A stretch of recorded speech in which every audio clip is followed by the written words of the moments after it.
Assalamualaikum warahmatullahi wabarakatuh, teman-teman semua. Salam pembelajar. Pada kesempatan kali ini kita akan membahas soal penilaian tengah semester 1, tema 2 untuk kelas 5. Jangan lupa teman-teman semua klik like, komen, dan subscribe. Juga share video ini sebanyak mungkin ke teman-teman kelasnya, baik itu ke grup WhatsApp-nya, ke grup sekolahnya, ataupun ke grup apa saja, agar yang lain bisa ikut belajar di channel YouTube High Instinct, dan kakak akan tambah semangat untuk membuat soal-soal pembahasan seperti ini. Oke, kita langsung saja ke soal yang pertama. Di sini soal PKN, kompetisi dasar 3.2, nomor 1, segala perbuatan yang kita lakukan harus dapat A. Merugikan orang lain, B. Dipertanggungjawabkan, C. Meningkatkan kemeriahan, D. Menguntungkan diri sendiri. Nah, di sini perbuatan yang kita lakukan harus dapat apa? Ya, harus dapat dipertanggungjawabkan. Ya, jadi jawabannya adalah B. Dipertanggungjawabkan. Ya, apapun yang kita lakukan, baik itu perbuatan yang baik ataupun terlebih perbuatan yang buruk, maka ya harus dipertanggungjawabkan oleh diri sendiri. Ya, dari seperti itu. Oke, sekarang kita lanjut ke soal nomor 2. Tindakan tidak bertanggung jawab ditunjukkan oleh perilaku A. Membakar daun dan plastik di lingkungan rumah, B. Melaksanakan ronda malam dengan tertib, C. Memilah sampah-sampah yang akan dibuang, D. Membayar pajak kendaraan tepat waktu. Kalau kita melihat ke sini, untuk jawaban B sampai D ini adalah tindakan atau perbuatan bertanggung jawab. Contoh di sini melaksanakan ronda. Ini adalah salah satu ciri bahwa kita bertanggung jawab. Ketika sudah mendapatkan jadwal, ya kita harus melaksanakan ronda. Ya. C. Memilah sampah. Ini juga termasuk tanggung jawab. Juga termasuk yang D. Membayar pajak. Ini adalah termasuk bertanggung jawab. Yang tidak bertanggung jawab di sini adalah membakar daun dan plastik di lingkungan rumah, karena ini tidak boleh. Ya, tidak boleh. Ya, jadi nomor 2 A. Oke, lanjut ke soal nomor 3. Uni membeli minuman dalam botol. Berikut ini perilaku bertanggung jawab yang bisa dilakukan Uni terhadap botol bekas minumannya, kecuali A. Membuangnya ke tempat sampah, B. Mengumpulkan untuk didaur ulang, C. Melempar di sungai, D. Diberikan kepada pemulung. Kita lihat ke sini. Berikut ini perilaku bertanggung jawab yang dilakukan Uni, kecuali berarti yang salah, berarti yang tidak bertanggung jawab. Yang mana nih? Sekarang kita lihat yang A, membuangnya di tempat sampah. Oke, betul. Ya, bolehlah membuangnya ke tempat sampah. Yang B, mengumpulkannya untuk daur ulang. Ini juga termasuk bertanggung jawab, karena di sini yang ditanyakannya kecuali. Ya, berarti ini tidak termasuk. Ya, melempar di sungai agar mengapung. Nah, ini perbuatan yang salah, yang tidak bertanggung jawab. Karena yang ditanyakannya adalah kecuali. Berarti lawan dari bertanggung jawab, yaitu tidak bertanggung jawab. Ya, kalau yang D, diberikan kepada pemulung, ini juga termasuk bertanggung jawab. Karena pemulung akan dijual, kemudian didaur ulang juga. Intinya seperti itu. Ya, jadi di sini jawaban yang tidak bertanggung jawab adalah melempar di sungai agar mengapung. Ya. Oke, sekarang kita lanjut ke soal nomor 4. Tanggung jawab terhadap diri sendiri berarti menanggung apa tadi nomor 1 apa coba? Iya, perbuatan sendiri atau yang kita lakukan. Ya, perbuatan sendiri apapun itu, baik itu perbuatan baik ataupun yang tidak baik, maka harus dipertanggungjawabkan oleh sendiri. Maka di sini jawabannya adalah kita lakukan. Ya, yang kita lakukan sendiri, bukan orang lain. Ya, jadi jawabannya kita lakukan. Oke. Nomor 5, yang termasuk hak sebagai warga masyarakat. Berarti hak kita sebagai warga masyarakat yang mana nih? Yang A, menaati aturan lalu lintas. Kalau ini termasuk kewajiban pengendara atau di jalan raya. Ya, berarti salah. Yang B, menikmati lingkungan bersih. Ini termasuk hak masyarakat bukan? Termasuk. Kita biarkan saja dulu ya. Oke, kita checklist saja dulu. Yang C, menghormati sesemua tetangga. Kalau ini bukan hak, tapi kewajiban. Ya, kewajiban. Yang D, menjaga kebersihan lingkungan. Nah, ini juga termasuk kewajiban. Jadi antara hak dan kewajiban itu berbeda. Kalau hak, maka kita berhak mendapatkan apa saja. Ya, kalau kewajiban, maka itu adalah yang harus kita lakukan kepada lingkungan. Nah, di sini jawabannya berarti yang B, menikmati lingkungan bersih. Ini adalah hak sebagai warga masyarakat. Ya. Oke, lanjut ke soal nomor 6. Berikut ini termasuk tanggung jawab ayah dalam keluarga, kecuali. Nah, di sini ada kata kecuali. Ya, kecuali. Oke, kita lihat di sini. A, kebersihan rumah. Termasuk tanggung jawab ayah? Termasuk. Walaupun ibu yang membersihkan rumah, ya, kebersihan rumah juga termasuk tanggung jawab ayah. B, keamanan rumah termasuk. Ya, termasuk. Karena apalagi seorang kepala keluarga itu adalah menjaga rumahnya atau menjaga anggota keluarganya agar terlindungi atau merasa aman. Ya. Oke, yang C, kesejahteraan keluarga. Nah, apalagi ini sangat termasuk. Ya, karena yang C, ayah itu sebagai tulang punggung. Artinya apa? Yaitu orang yang bekerja untuk keluarganya. Berarti untuk yang A dan C ini adalah termasuk tanggung jawab. Ya, tanggung jawab seorang ayah. Sedangkan di sini yang ditanyakan kecuali, berarti bukan termasuk tanggung jawab ayah. Yang mana? Yang D, kesejahteraan masyarakat.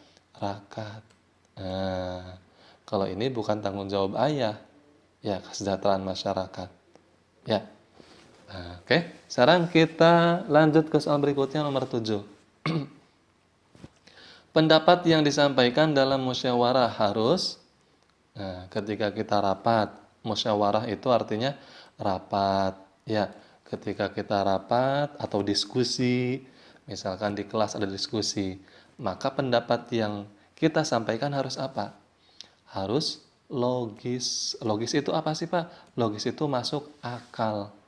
Ya, harus masuk akal. Ya, jadi seperti itu. Jadi pendapatnya harus logis. Ya, jadi jawabannya C.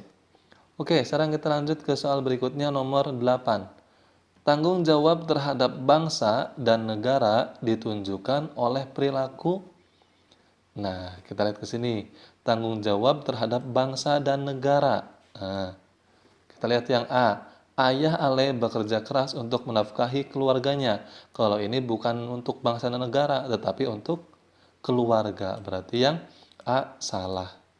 Ya. Kita lihat yang B. Ayah Uni melaksanakan ronda malam sesuai jadwalnya. Kalau ini apa? Ini adalah kewajiban.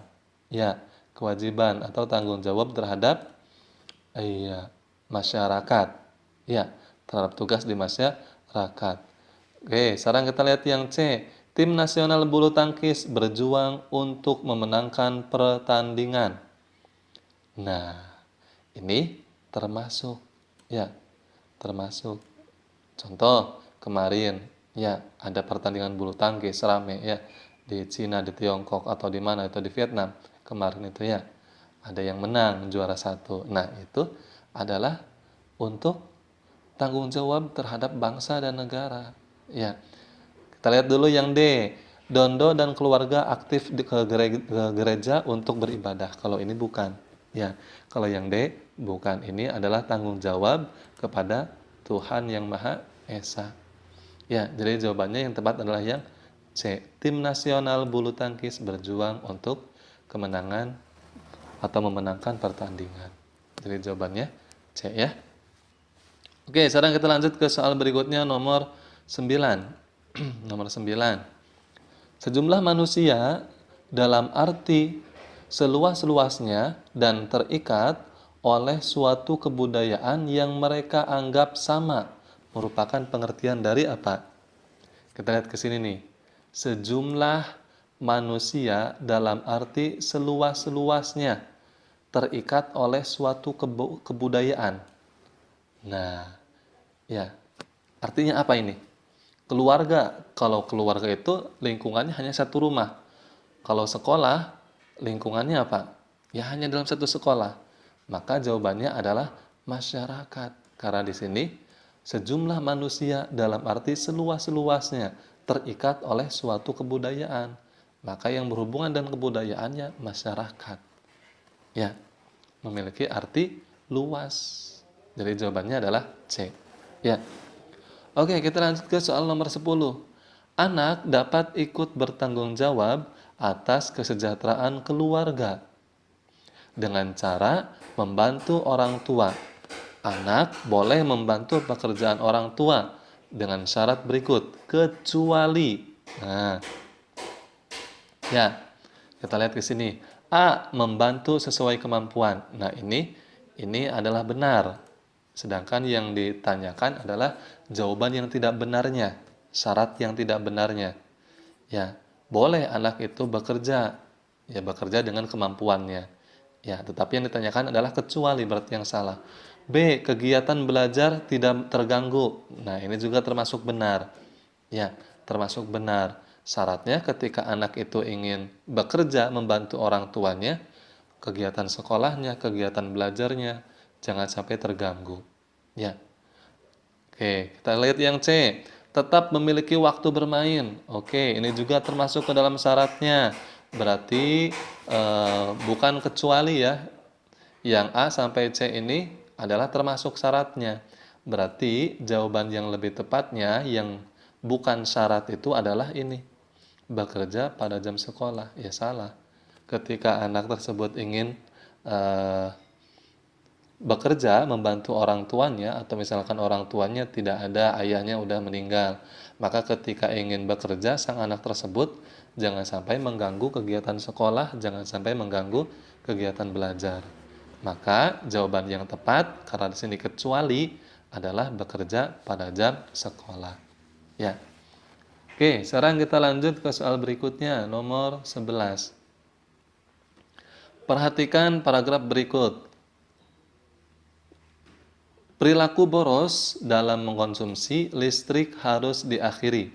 Hal ini dilakukan agar laju konsumsi listrik dapat diredam.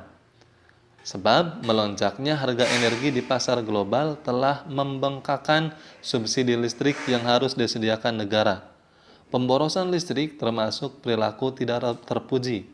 Oleh sebab itu, perilaku membatasi konsumsi listrik bisa dimulai dari diri sendiri.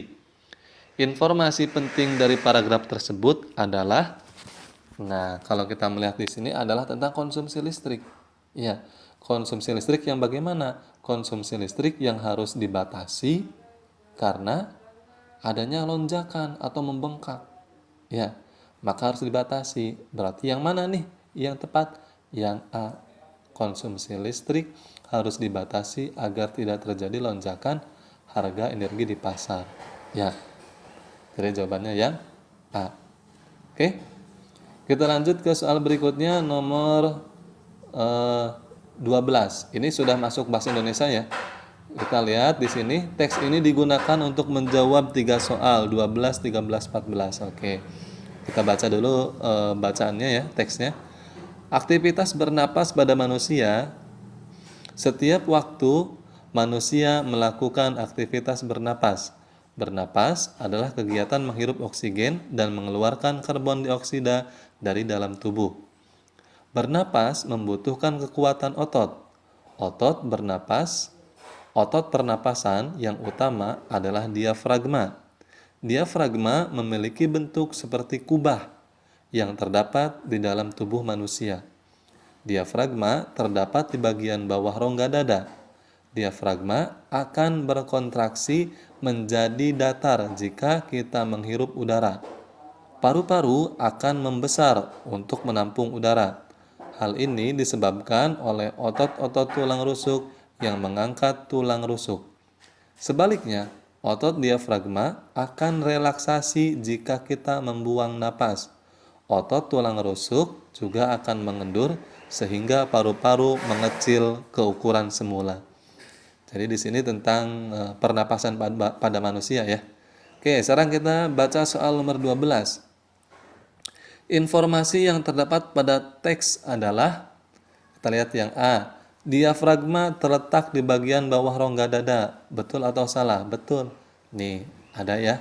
Tuh, diafragma terdapat di bagian bawah rongga dada. Oke, kita checklist dulu. Kita cek yang lainnya ya jawabannya. B. Diafragma akan berkontraksi menjadi datar jika kita membuang napas. Nah, menjadi datar itu ketika menghirup udara. Nah, menjadi datar ketika menghirup udara berarti salah ya. Nah, di sini datarnya ketika membuang napas. Ketika membuang napas, ya akan mengembung. Diafragma akan menjadi datar ketika menghirup. Ya. Oke, sekarang kita lihat yang C. Saat menghirup udara, diafragma berkontraksi dan paru-paru mengecil. Nah, di sini paru-paru akan membesar. Ya, paru-paru akan membesar. Berarti yang ini juga salah yang C ya. Yang D, saat mengeluarkan udara, diafragma relaksasi dan paru-paru mengembang. Nah, terbalik. Ya, tadi nih, otot diafragma akan relaksasi jika kita membuang napas. Nah, ya. Kalau paru-parunya nah, mengecil ya. Bukan mengembang. Ya, harusnya mengecil. Berarti jawabannya salah. Berarti yang tepat adalah yang A. Ya, kalau sesuai dengan teks ini. Oke. Kita lihat soal berikutnya nomor 13. Pernyataan berikut yang jawabannya tidak terdapat pada teks. Oke, sekarang kita lihat yang A. Kapan manusia melakukan aktivitas bernapas? Nah, di sini ada aktivitas bernapas manusia setiap waktu. Nah, ini jawabannya. Ya, yang A ada. Berarti yang A bukan. Ya, karena ada. Karena di sini yang ditanyakan yang tidak terdapat. Nah, kalau yang A kan ada. Yang B, bagaimana bentuk diafragma saat kita menghirup udara? Tadi ada. Saat menghirup udara, diafragma ya akan menjadi datar. Nih, ya, tuh jawabannya. Berarti yang B ada. Yang C, kekuatan otot apa yang dibutuhkan saat pernapasan? Kekuatan otot di sini ada. Ya, tuh. Otot pernapasan jawabannya. Ya, otot pernapasan. Terus, yang D, mengapa otot tulang rusuk berperan dalam pernapasan? Di sini ada tidak? Tidak ada. Ya, otot tulang rusuk di sini hanya menjelaskan otot tulang rusuk yang mengangkat tulang rusuk. Ya, berarti ini tidak sesuai. Jadi jawabannya adalah D. Ya. Tuh, ya. Yang tidak sesuai adalah yang D. Oke, sekarang kita lanjut ke soal berikutnya. Nomor 14. Sesuai teks, bentuk otot diafragma saat kita membuang napas. Nih, tadi ada saat kita membuang napas. Nih, membuang napas bagaimana bentuk diafragmanya? Dia akan relaksasi. Jadi jawabannya adalah C, relaksasi. Ya. Oke, sekarang kita lanjut ke soal nomor 15 nih anak-anak. Soal nomor 15. Perhatikan paragraf berikut. Oke, kita baca lagi nih. Kalau Indonesia, bahasa Indonesia ya mau tidak mau kita harus banyak membaca ya. Cacing tanah memiliki pembuluh darah yang berada di bawah permukaan kulit. Darah cacing mengandung hemoglobin sehingga mampu mengikat oksigen yang masuk melalui kulit. Oksigen yang diikat hemoglobin kemudian diedarkan ke seluruh tubuh melalui pembuluh darah. Setelah diedarkan, zat sisa pernapasan berupa karbon dioksida dan uap air kembali dikeluarkan dari tubuh melalui permukaan kulit. Pernyataan berikut yang jawabannya terdapat pada teks. Oke, sekarang kita lihat ke sini. Mengapa cacing tanah mengandung hemoglobin? Ini yang A ya. Mengapa cacing tanah mengandung hemoglobin? Di sini ada. Nah, ada di sini. Mengapa cacing tanah mengandung hemoglobin? Kenapa? Karena untuk mengikat oksigen yang masuk melalui kulit. Nah, di sini ada jawabannya. Ya, yang A. Berarti yang A. eh, yang A ini bukan ya. Yang A bukan. Mengapa cacing tanah mengandung hemoglobin? Di sini tidak ada. Di sini hemoglobin ini hanya untuk fungsinya saja. Ya, bukan kenapa atau mengapa cacing tanah mengandung hemoglobin. Di sini tidak dijelaskan ya, tidak ada ya. Oke, berarti salah karena yang ditanyakan adalah jawaban yang terdapat pada teks. Ya. Oke, kita lihat yang B-nya. Kapan oksigen yang diikat hemoglobin diedarkan ke seluruh tubuh? Di sini ada? Tidak ada. Ya, oksigen diedarkan di sini tidak ada. Nah, yang di sini yang diedarkan itu adalah zat sisa pernapasan berupa karbon dioksida. Ya, bukan hemoglobin. Ya. Oke. Oke, sekarang kita lihat ke soal berikutnya bagian yang C. Bagaimana proses pernapasan pada cacing tanah?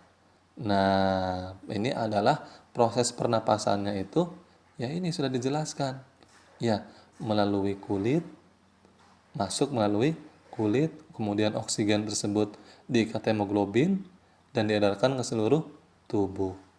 Ya, jadi jawaban yang C di sini, ya ini berupa penjelasan tentang pernapasan cacing tanah. Berarti yang tepat adalah yang C jawabannya. Ya. Kalau kita lihat yang D, apa alat pernapasan pada cacing? Apa alat pernapasan pada cacing? Alat pernapasannya di sini dijelaskan. Nah, di sini hanya dijelaskan bahwa mengikat oksigen melalui kulit, tapi tidak dijelaskan secara rinci tentang alat pernapasannya. Ya, tidak dijelaskan di sini. Hanya prosesnya saja di sini dijelaskan ya. Oke, sekarang kita lanjut ke soal berikutnya nomor 16. Perhatikan paragraf berikut. Olahraga merupakan gerak badan untuk menguatkan tubuh. Olahraga juga bermanfaat untuk menyehatkan tubuh.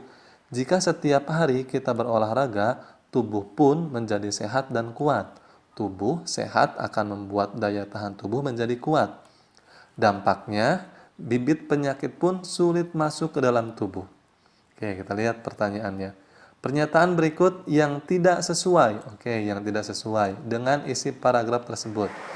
Kita lihat yang A. Kapan sebaiknya olahraga dilakukan? Di sini ada kapan sebaiknya olahraga dilakukan? Kita lihat ke sini. Olahraga merupakan gerak badan untuk menguatkan tubuh. Ya. Olahraga juga bermanfaat untuk menyehatkan tubuh jika setiap hari itu ada. Setiap hari. Berarti di sini ada yang A jawabannya. Ya, kapan sebaiknya olahraga dilakukan?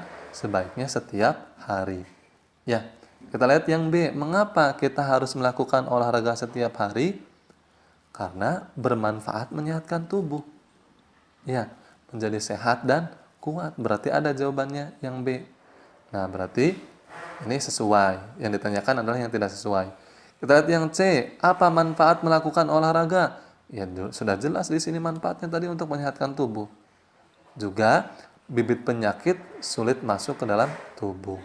Ya, berarti yang A, yang B, yang C sesuai dengan paragraf ini. Ya, kita lihat yang D, bagaimana cara melakukan olahraga yang benar? Nah, yang D tidak dijelaskan dalam paragraf ini. Di sini tidak dijelaskan cara melakukan olahraganya, hanya dijelaskan manfaat dari olahraga tersebut. Ya. Oke, sekarang kita lanjut ke soal berikutnya. Nomor 17, 18, 19. Kita baca lagi nih, teksnya panjang sekali ya. Makanan sehat yang diperlukan tubuh termasuk 4 sehat 5 sempurna. 4 sehat terdapat pada makanan pokok, lauk pauk, sayur mayur, dan buah-buahan. Sementara itu, 5 sempurnanya adalah susu.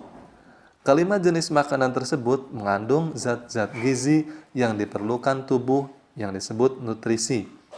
Nutrisi terdiri atas karbohidrat, protein, lemak, vitamin, mineral, dan air.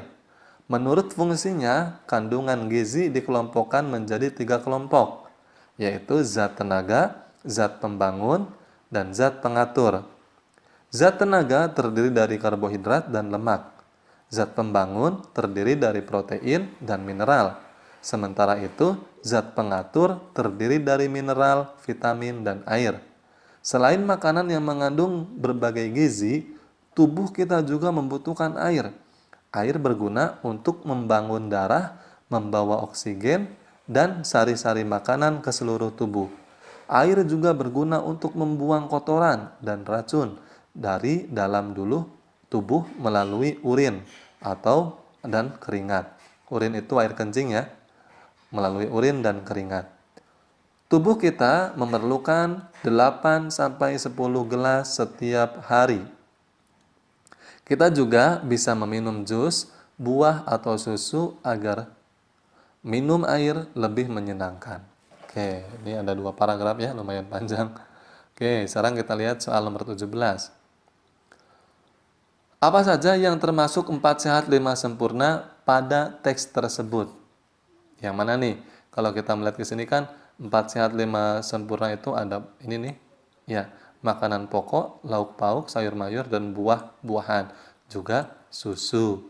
Kita lihat yang A, yaitu makanan pokok, lauk pauk, sayur-sayuran, buah-buahan, dan susu. Oke, ini kita checklist dulu betul. Kita cek yang B-nya, 4 sehat 5 sempurna, karbohidrat, lemak. Ini tidak termasuk. Kalau ini kan kandungan gizinya, nutrisi. Iya, ini termasuk nutrisinya. Kita lihat yang C, 4 sehat 5 sempurna adalah makanan pokok, lemak, protein, vitamin, dan air. Nah, ini termasuk nutrisinya. Nutrisinya itu tersebut mengandung ini, tetapi di sini tidak lengkap. Ya. Kita lihat yang D, 4 sehat 5 sempurna adalah makanan pokok, lauk pauk, sayur mayur, buah-buahan, dan air. Di sini kita lihat yang D tidak ada susu ya. Berarti jawabannya yang lebih tepat adalah yang A. Ya, jawabannya lebih tepat adalah A. Oke, sekarang kita cek nomor 18 selanjutnya. Zat pembangun pada tubuh terdiri dari zat pembangun pada tubuh. Nah, ini. Zat pembangun. Nah, ini. Zat pembangun terdiri dari protein dan mineral. Kita cari protein dan mineral nih. Jawabannya C. Ya, jawabannya C. Oke, kita lihat selanjutnya nomor 19.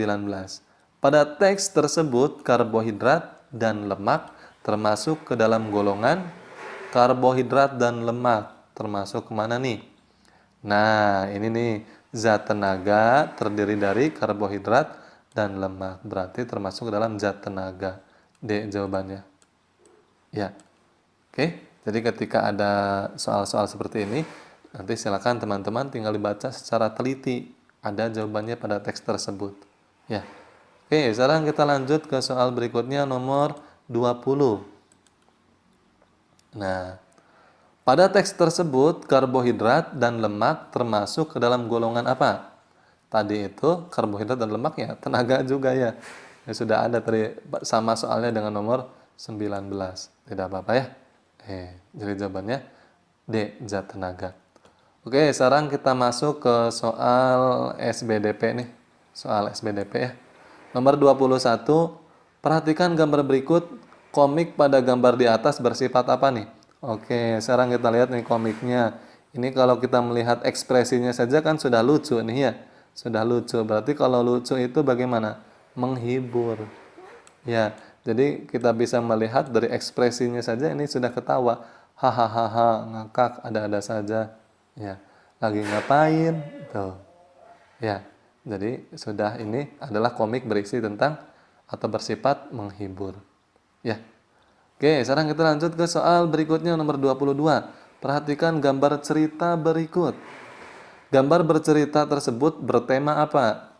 Nih, kita lihat di sini ada yang jualan sayur-sayuran, ada buah-buahan ada. Maka bisa kita simpulkan ini adalah kegiatan ekonomi. Di mana? Di pasar tradisional. Berarti jawabannya adalah B. bencana kekeringan, salah, bukan ya. Yang C, menanam pohon, di sini tidak ada.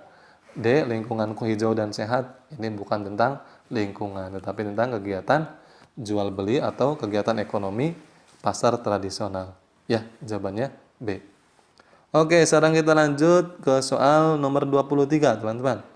Berikut ini media pewarna dalam gambar ilustrasi kecuali cat air, betul, pensil warna, betul, krayon, betul, cat tembok. Nah, ini jawabannya.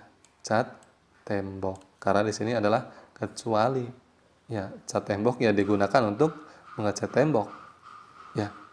Nah, kita lanjut ke soal berikutnya nomor 24. Berikut yang termasuk alat musik ritmis. Nah, teman-teman harus tahu nih jenis-jenis alat musik ya. Untuk kelas 5 harus tahu alat-alat musik ritmis itu eh, ada sekitar berapa ya?